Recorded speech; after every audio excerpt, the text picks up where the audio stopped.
நஜஅலஹும் கல்லதீன ஆமனு, துணிந்து பாவம் செய்தவர்கள் இப்படி எண்ணிக்கொண்டிருக்கிறார்களா, அவர்களை ஈமான் கொண்டவர்களை போன்று ஆக்கி விடுவோம் என்று.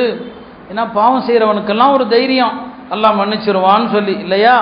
அது பாவம் செய்கிற போது அப்படி தைரியம் வரக்கூடாது. அல்லாஹ் கேட்குறான், பாவிகளையும் நல்லவர்களையும் சமமாக்கி விடுவோமா என்று அல்லாஹ் கேட்குறான். அதை நினைச்சு அழுதேன் என்று சொன்னாங்க. இமாமுல் ஆதம் அபு ஹனீஃபா ரஹ்மத்துல்லாஹி அலைஹி அவங்க இரவு தொழுகையில் நின்று ஓதுனாங்க.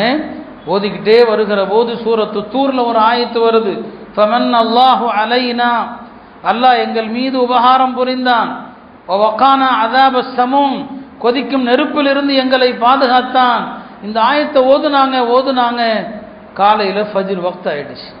இதெல்லாம் இரவு நேரத்தில் அவர்களது இன்பம், இரவு தொழுகையில் ஒரு இன்பம், அந்த தொழுகையில் குர்ஆன் ஓதுவதில் ஒரு இன்பம். அந்த இன்பத்தை அடைந்த பெருமக்கள் அவங்களுடைய இரவு காலங்கள் இப்படியெல்லாம் கழிந்ததாக நாம் சரித்திரத்தில் பார்க்கிறோம். அருமையானவர்களே, ரமதானுக்கு முன்னால் இந்த வணக்கங்களை கொண்டு நாம் தயாராகலன்னு சொன்னால் நாம் எப்படி ரமதானை புனிதமாக ஆக்க முடியும்? சஹாபா பெருமக்கள் குர்ஆனை ரொம்ப சிந்தித்து ஓத ஆசைப்படுவாங்க. ஹஜ்ரத் இப்னு மஸ்ஊத் ரலியல்லாஹு அன்ஹு அவர்கள் சொன்னாங்க, நபி ஸல்லல்லாஹு அலைஹி வஸல்லம் அவங்கள்ட்ட இருந்து குர்ஆனுடைய 10 ஆயத்துகளை கேட்டுக்குவோம். 10 ஆயத்து. அந்த 10 ஆயத்தை என்ன செய்வோம்? திரும்ப திரும்ப ஓதுவோம். அந்த 10 ஆயத்துகளை சிந்திப்போம். அந்த 10 வசனங்கள்ல அல்லாஹ் என்ன சொல்லியிருக்கிறானோ அதை செயல்படுத்துவோம். அதுக்கப்புறம் தான் அடுத்த விஷயங்களை கற்றுக்கொள்ள போவோம்னு சொன்னாங்க.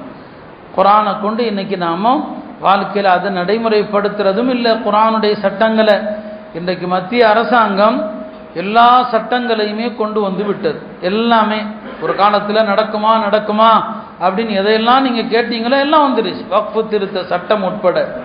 ஆனால் யோசிச்சு பார்க்கணும், இந்த வக்ஃபு திருத்த சட்டத்தை அரசாங்கம் கொண்டு வர்றதுக்கு என்ன காரணம் சொல்லுது தெரியுமா? நான் இப்பெல்லாம் அரசியல் அதிகம் பேச விரும்புறதில்லை. நம்முடைய தவறுகள் தான் ஆட்சியாளர்கள், ஞாபகம் வச்சுக்கோங்க. நாம் சரியாகாமல் இந்த ஆட்சி மாறாது.